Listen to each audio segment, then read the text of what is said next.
Poti, monggo kanca-kanca. Ya.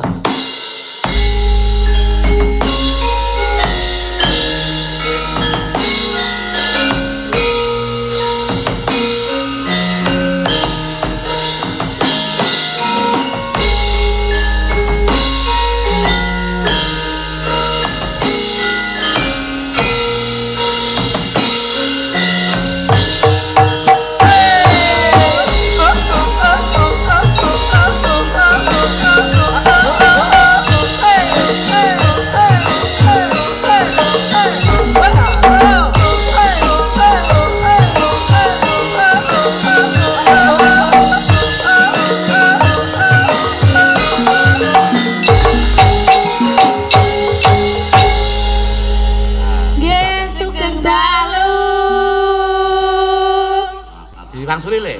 Sugeng dalu une kurang do. Nggih, sugeng dalu Mbah Geter. Mas Gading wae. Mas Gading. Aman wis kulo interaksi saiki Oh interaksi karo Mas. iya. Sugeng dalu Mas Gading. Sugeng dalu. Kok tambah glowing. Oh iya dong. Iya. Kowe mesti tas lari iya toh. Ayo aku lirik-lirik ket mau, tambah glowing ngopo kena lampu apa-apa.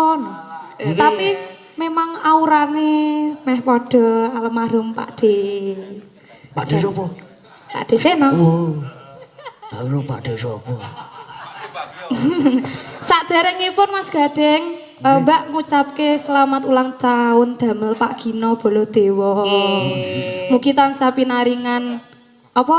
Keselamatan, kebahagiaan, panjang umur, lancar rezeki ben iso nanggap terus. Ben iso tetep nyawer terus. Iya, lancar. Pak Gino Bolodewa iki kuat apa Pak Geter? Lah piye maksudnya kuat piye? Lah bolone dewa. Lah iya maksudnya engko ngrak didretrehke nggon lakon. Mulane jenenge Baladewa terus ngersake lakon Baladewa ngono lho. Sing dimaksud kuwi ngono lho. Ya. Nggih, Mas Gading. Kok ra ngopo ra omong ro aku nyapa to, Mas? Oh, ya ora ngopo-ngopo kok. Aku iki malah isin karo ngomongnya. Oh. Ya lho. Kaya bayi. Gek suwe-suwe malah ngesir karo Gading. Yo kan mboten sing ngerti jodoh iso pamane. Ngene iki lho maksudnya ngene iki. Ora maksudnya ngene iki. Ora. Ora ngarep. Yo kan ono to kaya ono. Ora tak omongi sik to. Kok semaur hae kaya piyoga kaya ra setuju banget. Aku ki ora berharap kan tapi ono to sing Mbak, ingat umur, Mbak. iya maksudnya. Maksudnya umpamane kaya Mas Egul. Piye? Umur 5 tahun jodohnya lagi lah. Umur 30 jodohnya jebul umurnya piro ngono ki lho. Kan kita tuh nggak ada yang tahu ya, Terus guys. kamu ngarep jodohmu Mas Gading gitu. Oh, enggak sih sebenarnya kayak enggak pantas gitu aku nih. Ning nek menurut pendapatmu saiki kemajuane Mas Gading piye Mbak Agnes karo Mbak Anting? Mbak Agnes dulu, Mbak. Oh iya, Mas Gading tambah oke ya. Sangat pesat nggih, Pak. Mesti belajar terus nggih Mas Gading. Ya, matuk-matuk. Heeh. Kalau aku ditakoni enggak? Enggak usah, enggak Ditakoni. penting. Oh iya. Saiki pendapatmu piye Mbak Anting? Kalau saya ya pokoknya enggak gimana-gimana ya, Pak Mbah. Nganu, Nyapa tambah to jane? glowing, ngono. Alah-alah lho wiyagane nyapa to jane julid wae. Aja meng alem baguse ning maksudnya skile Mas Gading ki piye lho saiki? Ya pokoknya apa ya? Ya sing penting aku wae berdoa wae semoga Mas Gading malah iso tambah dhuwur lah ilmune saking bapake. Taruna ngungkulana bapa ngono Ngono lho. kuwi lho basane maksudnya aku ra roh. Payah. Basane ngoten niku lho Mbah Geter. Ning upama insyaallah mbok menawa Mas Gading diparingi idin bisa dadi dalang kondang ingkang misuwur panjenengane Mbak Agnes karo Mbak Anting tetep setia ndampingi to. Siap. Umure dawa. Wes, Wis. Ya maksudnya lha piye? Kok nek aku wis tuwek apa ya digawe? Apa aku maksudnya dienggo. Ora maksudnya digawe nganu. Lah ya iki. Maksudnya nek Mas Gading wis gede lah ya paling Bu Agnes Bu Prastiwi. Lah Mas Gading wis gede ki. Saiki piye ta kowe iki? Lah Mas rek sampean umpamane 5 tahun ke depan insya Allah sukses amin. Terus aku karo sinden-sinden ki isih digawe ra? Isih digawe apa to? Ora maksudnya Rasamu ki piye? Maksudnya digawe piye, Mas? dipakai di nganu, dipakai di Dijak. dijak. Dijak kok Yo ki digawe. basane Jawa Timur. Dipake pengen Salah. kok terus kon nganggo maksudnya. Nah, aku pengen Yo dijawab. kene nek kon nganggo. Wes geragas. Ya, minangkani pamundutan Mbak Anting, Mbak Nes. Nggih. Pak ingkang mengku hajat panjenengane Pak Gino Baladewa ngersake lelagon memanik. Nah, iki supaya dibawani, bawane panjenengan kekalih napa? Nah, Kang Sen, pelok 6 apa? Wis ben rembugan dhisik. Pangkurina saya kena, pangkur ngrenas kangenku tanpa upama ya kena. Oh nggih. Asmarandana Semarangan aja turu sore ya kena. Aja turu sare iki ya apa? Nggih. Tanting. Niku aja turu. Oh ya. Maksudnya dalang wae. Aja turu. Bariki to. Ayo bar pentas ki turu wae. Dipakai. Aku ora ngomong lho, bar pentas jare dipakai. Aku ora ngerti. Aku bangsa ngono-ngono kuwi ora ngerti. Monggo Mbak ndak ngomong ae. Anting wae sik. Aja turu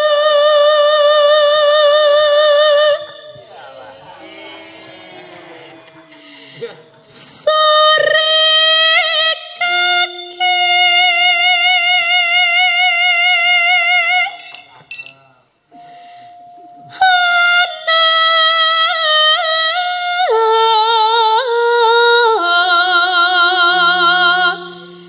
Dewa nganglang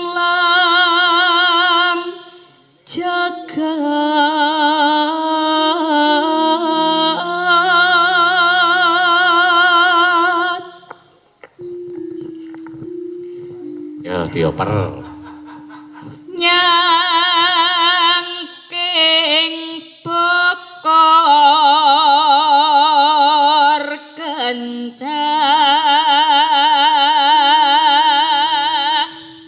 kencanane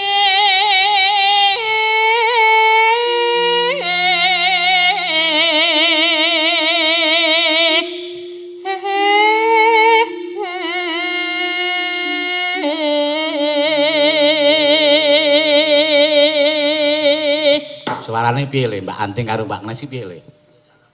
Pripun Mas Gading? Ya kan. Malah ilir-ilir. Kok mah liler-liler piye? Nah, ya saking penake to. Iya. Yo piye Ting wis ngerti penak barang lho. Lah kan duduk aku tok sing penak. Hah? Mbak Agnes yo penak. Iya Iya tah pada akeh. Suarane maksudnya iki. Aku mesti diwarai sing terus menyeleweng apa? Apa menyimpang lho. Mancing-mancing Lah maksudnya. iya. Yo, maksudnya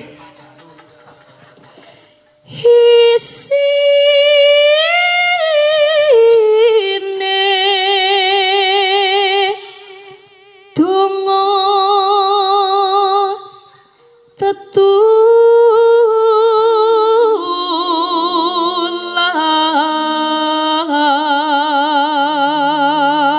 tetulah. iki sinden-sinden wis ning jaba ya wis do laris kabeh.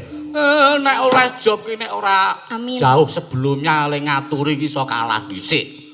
Aku akon karo anakku Agnes tanggal iki ya wis nampa. Akon karo Tatin tanggal iki ya wis do tampa. Elisa tanggal iki ya wis do tampa. Mulane nek kira-kira oleh job langsung do tak jawabi.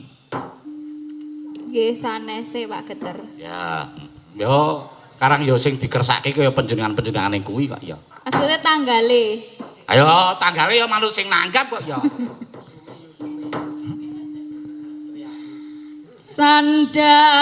Sandang kalawan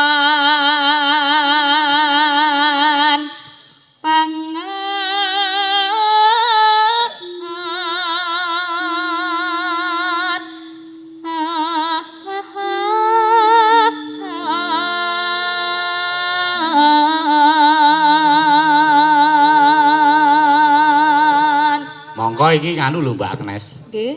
Iki panjenengane ingkang Mengku Hajat utawa Mengku Gati panjenengane Pak Gina Baladewa iki le dawuh mendadak 5 hari yang lalu mongko anakku Gading ujian tekan tanggal 24. Mula le latihan ya ming wingi awan tok tak gladi sedina nyatane Mas Gading ya iso dadi luar biasa Mas Gading.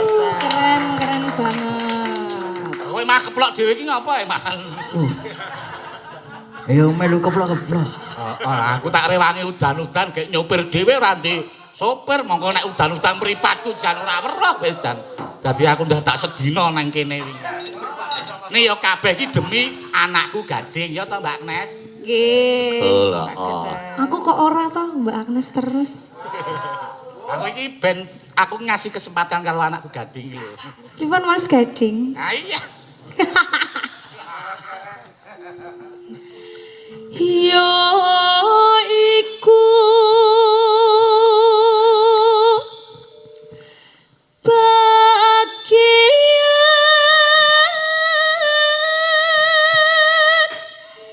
nipun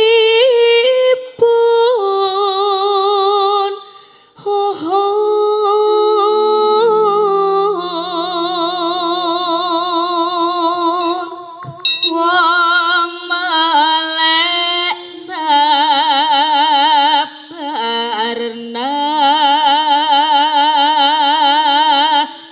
rimo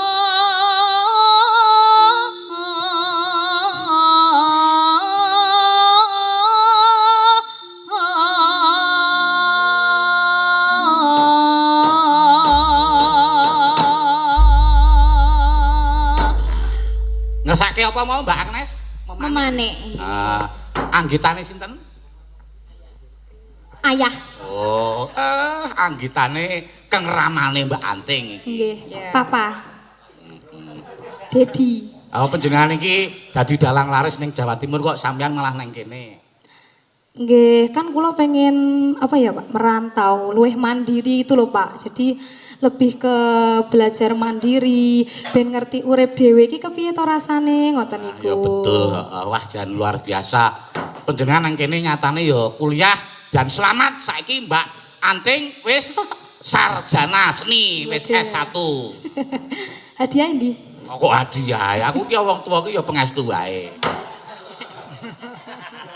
Diwiramake seragen ya Mbak Anting kali Mbak Agnes. Nggih. Yuk kanca-kanca nyuwun dipun garap monggo.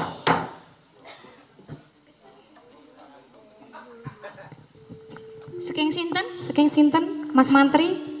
Buka celuk. Adate kepiye?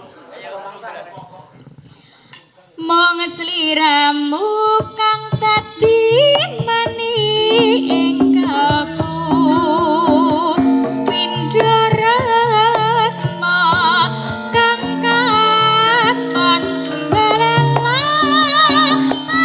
ngalingmu kiatan saeling padyan nata atiku tansah sumrane.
Bocah dhisik, engko Mbak Anting isih ana ingkang request meneh ngersake lagu Kangen dibawani kangening mengko ben rata dhisik. Iki panjenengane Pak Gino Baladewa kejaba ngersake memanik uga ngersake tambah siji meneh Loro Asmara Mbak Ika digarap koplo ingkang dueti Pak Geter karo Mayang ora apa-apa mengko ming dueti tok aku mingan ya. Terus saiki minangkani tamurutan sing alus-alus dhisik.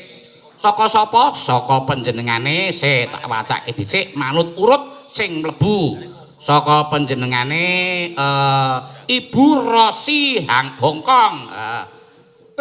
Iki pancen ingkang padha ngersake saka sedulur-sedulur sing padha lenggah ana ing Hakau utawa Hongkong. Akane engko metu pira muga-muga 1-0 mengko. Ya. Diwacake. Assalamualaikum warahmatullahi wabarakatuh. Pak Geter, kula badhe request gambyong rujak jeruk sing joget Mbak Ika Suhesti kalih bawa langgam rengu Mbak Agnes. Wah. Kagem Pak Gino Putra Baladewa winujeng ambawarsa kaping 52 taun mugi dipun paringi sehat, rejeki lancar dan sisa umur yang barokah. Amin. Sampun kepareng nyawer transfer wonten rekening Mbak Elisa 1 juta. Matur sembah nuwun Bu Rosi. Nah iki bagiane Mbak Ika iki. Mbak Ika rong taun gambyong. Mengko ya piye carane ben dileksanani Mbak Ika. Ning upamane ya Le ya. Upamane Mbak Ika iki gandeng digersake gambyong. Gambyonge dikancani karo ibumu ngono piye Le? Cocok ora Le? Nah, aku cocok-cocok wae. Tapi sananya enggak tahu. Ya ben Mbak Ika ben jumeneng dhisik, ben dibawani rujak jeruk dhisik, mengko terus dileboki ladrang, ben dibantu upama kepareng ya ben panjenengane ingkang kagungan dalem ibumu ya Le ya, dikon ngancani juga ya Le ya. Apa wingi aku ya tak rewangi udan-udan rene kok ya Bu. Iya heeh. Dikancani ibune damar rasa. Ya ora apa-apa upama dikersake Bu Agnes kon ngancani ya ora apa-apa. Bu Sena karo Bu Geter kok ben ngancani karo Bu Mbak Ika. Ya Mbak Ika jumeneng dhisik mbawani rujak jeruk iki. Rasah disepoti ora apa-apa. Ning ya melu joget engko Mbak Ika. Nirokke Bu Agnes karo Bu Herlina Wulansari kuwi. Ya. Halo, sugeng dalu Mbak Ika. Nggih, sugeng dalu, Pak. Mbak Keke Sugeng le, dalu, Mbak Ika. Mas Gading. Sugeng dalu, Mbak Ika. Aduh, haluse. Sugeng dalu. Halus iki, wis Lah kok tadi kasar. Ngucapke Piye, Mas selamat Gading? kagem Kabare? Pak Gino. Sehat-sehat. Sehat-sehat. Sehat. Pripun, Pak? Ngucapke selamat kagem panjenengane Pak Gino Oh Baladewa. iya, mengucapkan selamat ulang tahun yang ke-52 ya. Betul. 52, semoga panjang umur, sehat selalu, dilancarkan semuanya. Pokoknya doa terbaik buat Pak Gino. Matur nuwun. Ngersake iki saka Bu Rosi Hongkong ngersake rujak jeruk ning dibawani mengko terus digambyongke. Neng kula mboten saged gambyong. Wis pokoke mengko ngetutke le joget panjenengane kuwi. Nggih. Mangke kalih Ibu Agnes kalih Bu Geter. Ya nderek pokoke. Ya dibawani sithik no.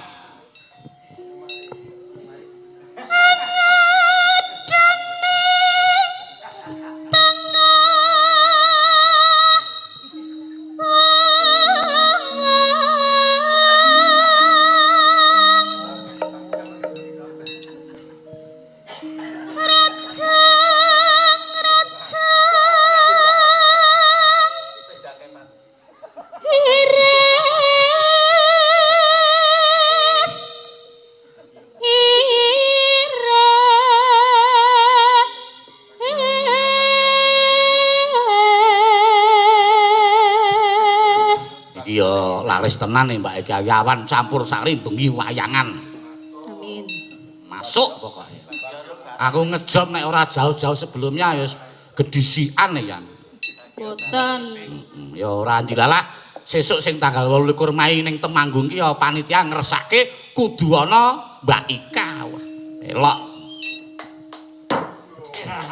Kudu ana niku maksudnya Ya panjenengane panitia ki ngresake Mbak Ika sesuk dirawuhke neng kono maksude ngono. Panitia ngresake Mbak Ika.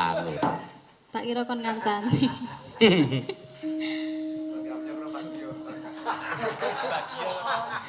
Jaluk dikibing sapa? Bagio apa? Moh, Bagio apa Baron milih? iso apa?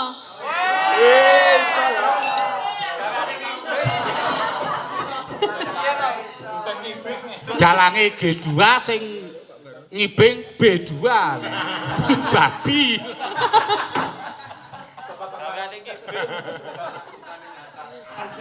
Ning tenan nek kowe kelingan panjenengane almarhum Kiseno Nugroho jaman ngupload sing piyai lanang joget ya kuwi Mas Bagio kuwi wah luwes tenane joget kuwi.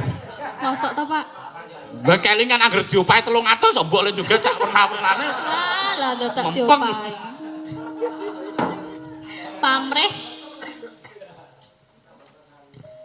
Kamu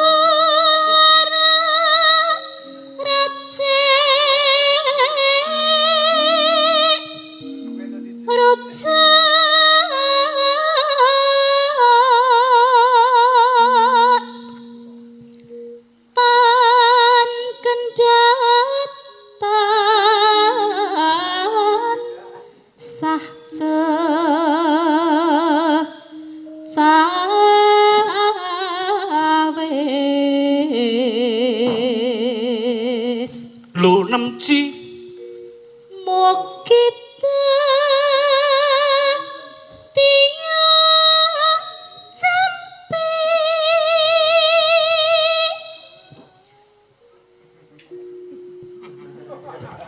Sapa kowe mau? kae sing ngenong kae mau. Pengen Sajake pengen melu bawa. pengen bawa, Pak.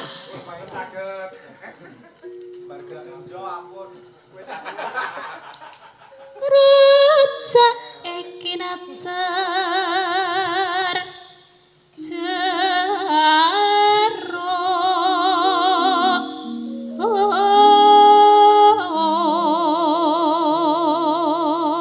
Nonano neng layah lambah-lambah kula Jawa Lombok rawit.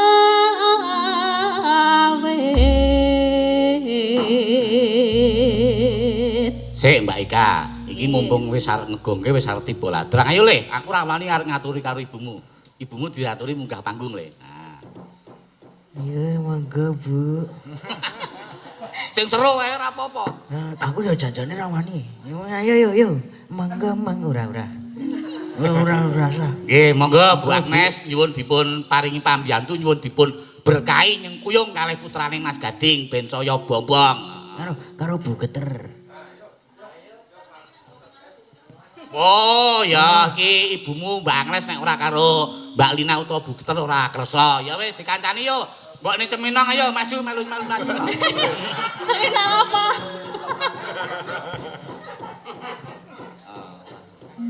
Jane mau niat ora arep melu ning gandeng krungu nek sing mayang Gading terus melu. Sing penting nek mayang adoh aja pisan-pisan melu pokoke. Ya, sugeng dalu Mbak Agnes, Mbak Lina. Ya, dicaosi mik petang sepatah dua patah kathah ben paring pengendikan. Mak Bu Lina aja kon ngomong mah. Mah geseh kok mah. Nggih, sugeng dalu Pak Dalang, Mbah Geter dan Mas Gading yang glowing. Glowing pokoknya aku. Keep going ya Mas ya. Oh. Nggih, ngaturaken sugeng tanggap warsa, ambal warsa kagem Bapak Gino Baladewa nggih. Matur sembah nuwun sampun paring kesempatan dumateng lare kula dan didampingi oleh Mbah Geter seperti biasanya matur sembah nuwun. Kalih rencang-rencang Bu. Kalih rencang-rencang warga laras ugi matur nuwun kesempatannya dan juga apresiasinya. Matur sembah nuwun. Nggih. Pun Sampun. ketang namung sauhubungan ngrencangi Mbak Ika nggih Bu. Kanca-kanca dasare ya wah mbiyen ki anggere wis Bu Lina karo Bu Agnes dasare mbiyen ya kanca sak kelas rambute dawa kabeh mbiyen. Wah wis aku mbiyen kesengsen karo Bu Lina mergo rambute dawa kuwi. Sapoke saiki dipotong wis jan. Ya ora. Ayo Mbak Ika digongke terus didawake nang ladrang. Pokoke hubungane manut sing ngendang mawon Mbak Agnes kalih Bu Lina. Yo. Yuk, nano. Ora suwe bapakne dole wis teko.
kasih Mbak Ika.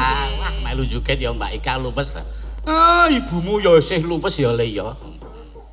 Ya luwes ora Le ibumu Le. Wah, isih dong. Genah kok ya. Ya, Minangkani pamundutan meneh le mergo iki sing ngersake pancen ya ganten iki sing saka Bu Menik tok wacake genti. Ya.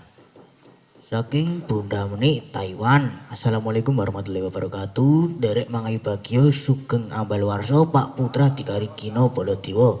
Mugi panjang yuswa pinaringan sehat dan dilancarkan rezekinya. Amin. Mugi kagem penggemar WL Mbak Suwarti wonten ing LN Singapura. Salam sehat, salam budaya. Sampun melebet apresiasi 500.000. Request gending kangen pitung sasi lawase.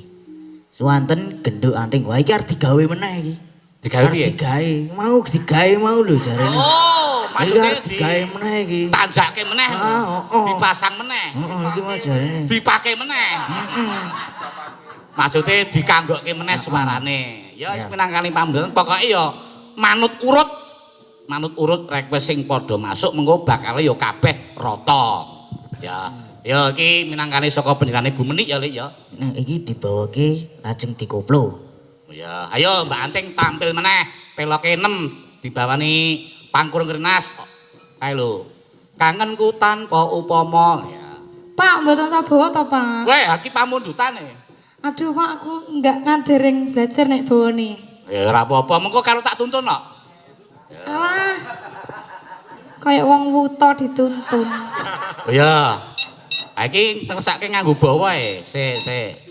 Gending kangen pitung sasi suwanten bawane lajeng dikoplo.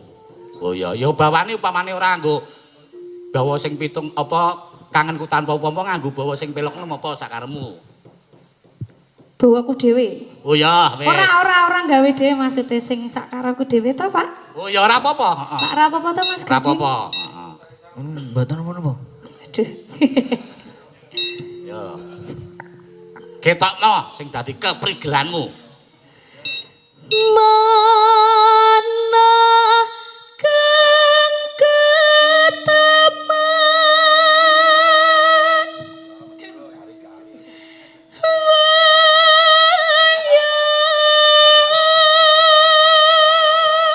Iki masuk ke kategori apa, Nok?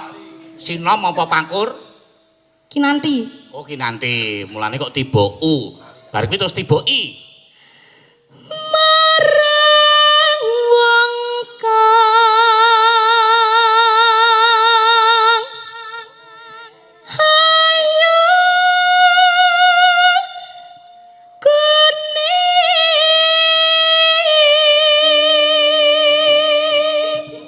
Iki anggitane sapa apa karyamu dhewe? Anggitane tiang Ayo tiyang iki sing ana jenenge sapa? anonim, tiang gesang. Oh, maksudnya no name ngono ta? No name. Anonim lah ya anonim wong sing Jawa kan kayak Mas Kesuan, Mas Mantri mesti ngomong anonim. Iso no name. Ora kersa disebutke ngono ta? Ya, terus tiba A saiki iki nanti. Lamun den lalekno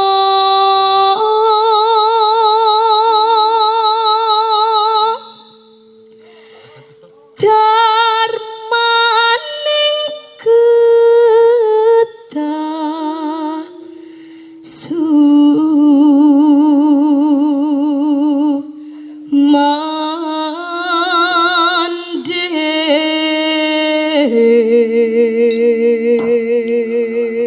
Kok gegek iki karyane Kezwan ning ora gelem disebutke engko gegek.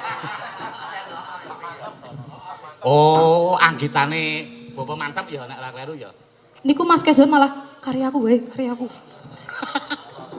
Oh, Pak Mantep iki manut ngendikane Mas Lopez, Pak Mantep Nggih. iki. Pak Mantep, ngapunten Pak Mantep.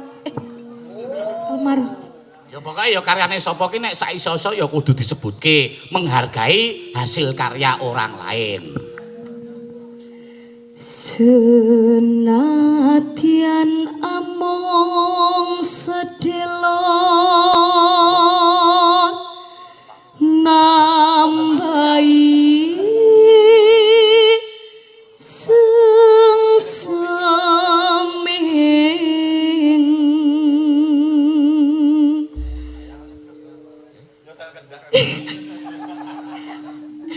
Kleru ya Pak Mantri, gayane nyetel kendang.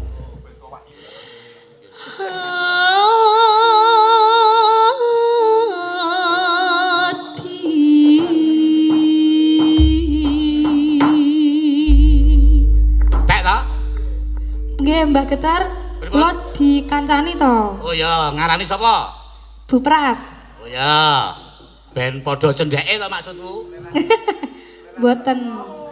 Ya Mbak Pras dikancani iki ya ana sing ngersake lagu Liwung penjane Mbak Prastiwi mengko lagu Liwung sisan Mbak Anting Medul Mbak Prastiwi ijen lagu Liwung.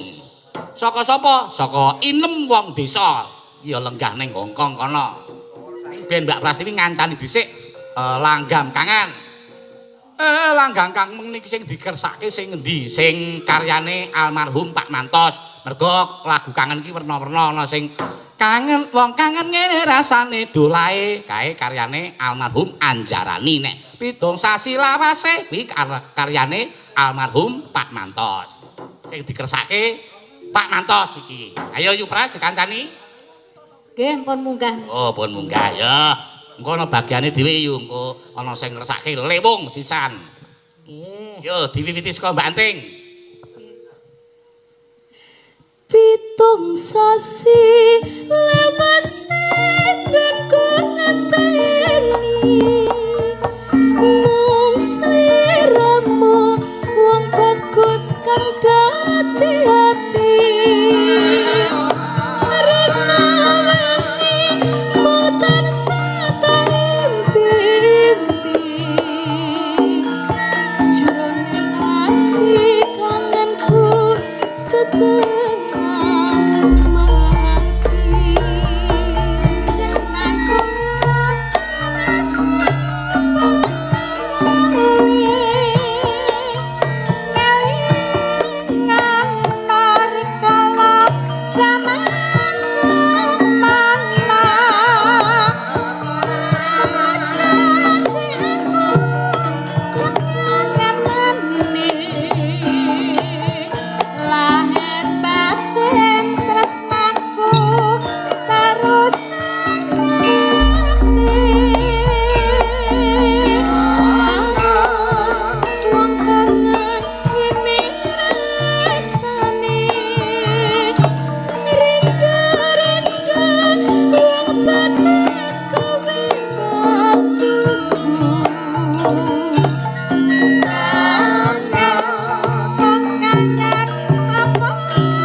Mbak Prastiwi tetep wonten mriku.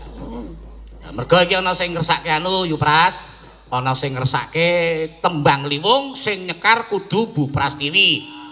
Saka sapa? Saka panjenengane Mbak Inem wong desa ya sing lenggah ning Hongkong. Wis kepareng transfer 400.000. Nggih. Ayo Mas Gading ngalem Mbok Des iki. Dialem le, Simbah dialem le. Mbok Des dialem. Ketok manis kok ketok. Ketok manis banget. Men aku bangga. Ketok manis ning kira-kira kulite wis arep do kriput ora do klunthung ora. Wis dong nglunthungi bagus. Ora tak suntik iki. Tak suntikke le. Dadi ya piye carane men ketok isih semlohe. Manggepe semlohe. Nek wong katarak ya iso gelem lho Pak Geter. Nek wong normal ya moh. Ndagane wong mendem. Upamane. Wis wan, gelem kuwi nek mendem. Ning syaraté pancen ya kudu ngombe dhisik ngono maksude. Nah iya. Ning ya ana sing ra ngombe gelem. Mbak Yu, Nggih. iki gandeng ya demi dinggo Mas Gading. Nggih. Sampeyan juga sing total. Wah, siap nek Ya pokoke. Nggih, Liwung ya Yu, dadi ya. Nggih, siap. Yo, Liwung Bu Prastiwi. Dadi Ya.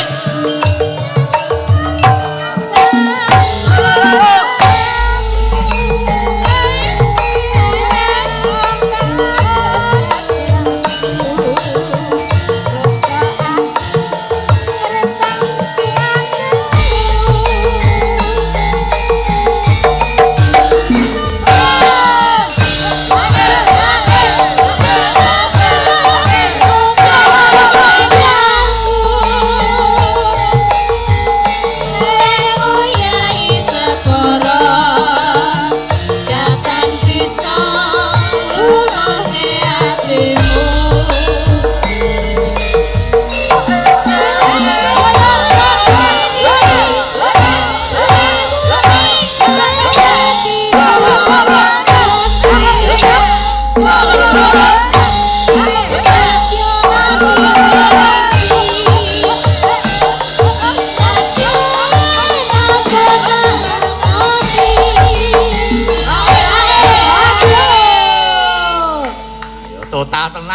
Le juga Le.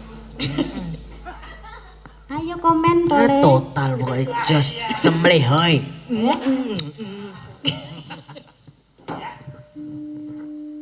Sabda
Ora kaya sak gedakan iki. Dina kelingan jaman awake ukris-ukrisen kae wah.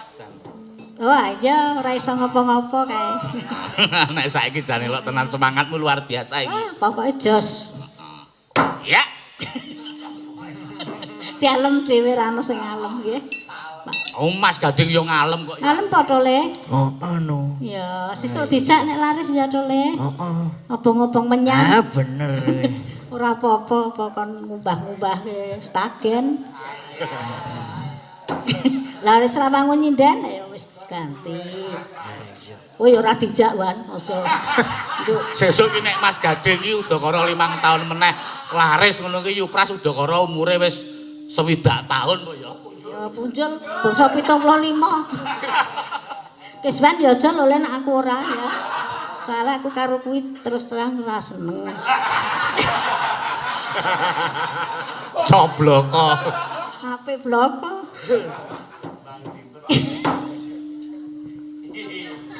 Sabda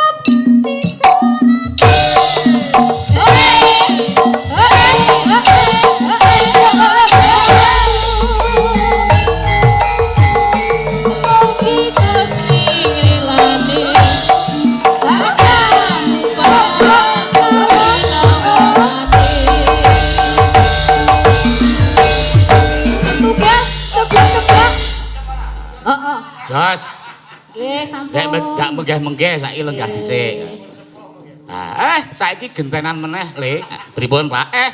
Rasane didulke meneh kendelong ora apa-apa merga ya iki mau burose ngersake langgam rengu dibawani. Ya, aku tak nyuwun panjenengane Mbak Ayu ya, Le ya. Ben rata dikancani karo sing kakung ora? Nek wangune lho. Heeh, nek wangune piye, Le? Wangune dikancani. Kancani yo Mbak Ayu. Bawa uncal-uncalan karo sing kakung yo ngancani jumeneng. Ning sesuk bengi iki panjenengane ngasta. Seren ora, pokoke yo sisane nyengkuyung yo kudu melu ngadeg kok. Ayo disekoti Mas. Mbak Ayu kalih Mas Kiswan cek cek cek yuk.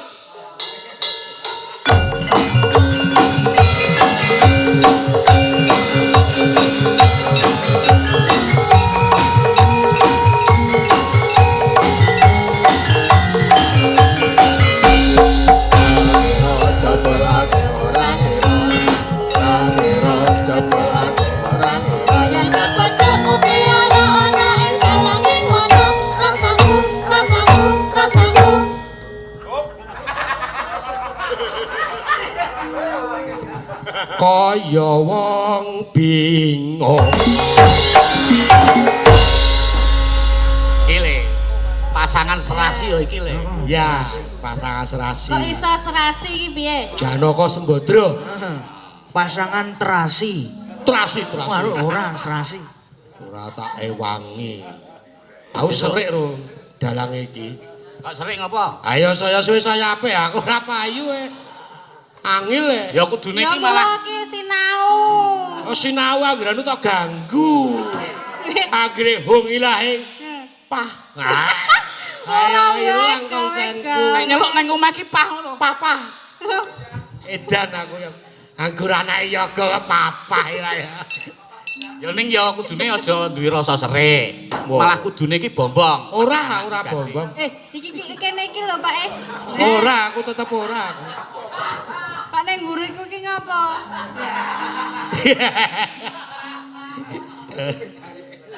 Sesuk bengi ngasta Mbak Ayu. Asta sumbengi. Ngasta apa? Mayang Oh, langganan sego puyer. dalang ya. Heeh, wingi ya wis mara ning Sorobayan. Om gaweke naskah siap aku. Siap. Ning rokok ya ora metu e. Walekku Oh, aku dune gaweke naskah ki nyoprol rokok, malah aku sing dijaluki. Lah ya ora modal kok niki. Piye kuwi nek ngono kuwi Mbak Yu? Ya wis kebiasaan Om. Lah ya niki kebiasaane njejaluk. Mampir nanti njaluk mesti. Ya oh. Njaluk ya tak nggo kebutuhan kono. Hah? Berarti aku mung kok jaluk-jalukke. Loro itu. Lek nyeluk karo sing lalang tuk. Seneng aku. Ayo mangan. Matur nuwun. Kangen lho. Ndek bojo iso gentok-gentoke sing lanang iki. Asem tenan.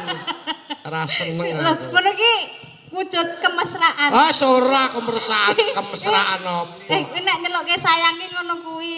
Timbang Oh. sing sayang Ning Kang Mas. atine ora tulus ya. Nah, lah Kuwi iya. dicontoh. Heeh.